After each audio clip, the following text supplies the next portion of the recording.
देखिए, महाराष्ट्र में साल के अंत में विधानसभा के चुनाव होने हैं। ऐसे में छत्रपति शिवाजी महाराज को लेकर महाराष्ट्र में अब मुद्दा गरमाता जा रहा है, जहां एक तरफ विपक्ष लगातार सरकार को घेरती हुई नजर आ रही है और ये कह रही है कि सिंधुदुर्ग जिले के मालवन में जो शिवाजी महाराज की प्रतिमा गिरी, उसको लेकर बड़े पैमाने पर भ्रष्टाचार किया गया और शिवाजी महाराज का अपमान हुआ है। उसको लेकर लगातार विपक्ष सरकार को घेरती हुई नजर आ रही है। वहीं दूसरी तरफ अब बीजेपी की तरफ से भी जवाबी जो है वो कार्रवाई देखने को मिल रही है। जवाबी आंदोलन जो है बीजेपी की तरफ से भी किया जा रहा है। मैं इस वक्त मौजूद हूं मुंबई के दादर इलाके में और मेरे कैमरामैन योगेंद्र गुप्ता से मैं कहूंगा कि आप पहले तस्वीरें देख लीजिए कि किस तरीके से यहाँ पर बीजेपी के जो लोग हैं वो भी इकट्ठा हुए हैं, साथ ही साथ पुलिस जो है वो भी डिप्लॉय की गई है। और बीजेपी के लोगों का ये कहना है कि छत्रपति शिवाजी महाराज की जो प्रतिमा गिरी उसका जो समर्थन है वो कोई नहीं करता है। वो बेहद ही दुर्भाग्यपूर्ण घटना थी।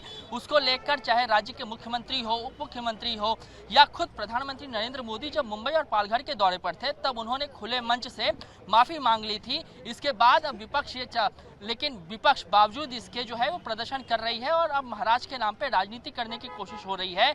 और अब बीजेपी भी उसके जवाब में जब ये प्रदर्शन कर रही है तो बीजेपी का यही कहना है कि अब विपक्ष जो है वो फेक नैरेटिव सेट करने की कोशिश कर रहा है और ये हम होने नहीं देना चाहते हैं। मेरे साथ कुछ लोग यहाँ पे मौजूद हैं, उनसे बात करेंगे।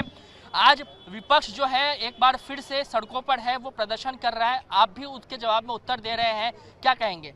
विपक्ष हमेशा सड़क पर ही रहेगा, क्योंकि जिस तरीके की राजनीति वो गंदी राजनीति कर रहे हैं। जैसे शाहीन बाग में जैसी राजनीति चल रही थी ना, प्रोटेस्ट हुआ था, वैसे ही प्रोटेस्ट है। माननीय प्रधानमंत्री जी ने जाहिर सभाओं में माफ़ी मांगी है। जो घटना हुई उसका दुख हमें भी है, महाराष्ट्र के नहीं पूरे देश के शिव भक्तों का उनको दुख है।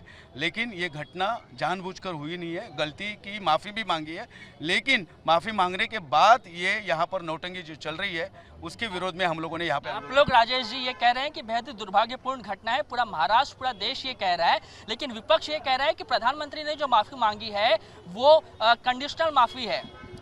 अभी विपक्ष क्या बोलेंगे कंडीशनल माफ़ी? तो आप पंडित नेहरू जी ने डिस्कवरी ऑफ इंडिया में लिखा था शिवाजी महाराज ये लुटेरा है, शिवाजी महाराज ये रहा भटका हुआ क्रांतिकारी है, ये डिस्कवरी ऑफ इंडिया में लिखा है। आप किताब पढ़िए। तो कांग्रेस को नैतिक अधिकार ही नहीं है इस बारे में बात करने का। रही उद्ध्वस्त सेना यानी उद्धव ठाकरे, विशालगढ़ पर और प्रतापगढ़ पर जो अतिक्रमण हटाया उसके विरोध में, उसके समर्थन में कुछ बोले नहीं, उसके विरोध में खड़े रहे। औरंगाबाद का संभाजी नगर भी हमारे सरकार ने किया, उस वक्त वो मुख्यमंत्री थे तब नहीं कर पाए। और रहे शरद पवार जी 40 साल के बाद रायगढ़ पर गए, आपने देखा होगा 2 महीने पहले। 40 साल के बाद जो केंद्र और राज्य के राजनीति में सक्षम थे, 40 साल लगा उनको रायगढ़ पर छत्रपति शिवाजी महाराज के समाधि पर जाकर ये उनके माफ़ी मांगना या उनको नतमस्तक होना। For exclusive and insightful videos, subscribe to our new channel ABP Live Premium.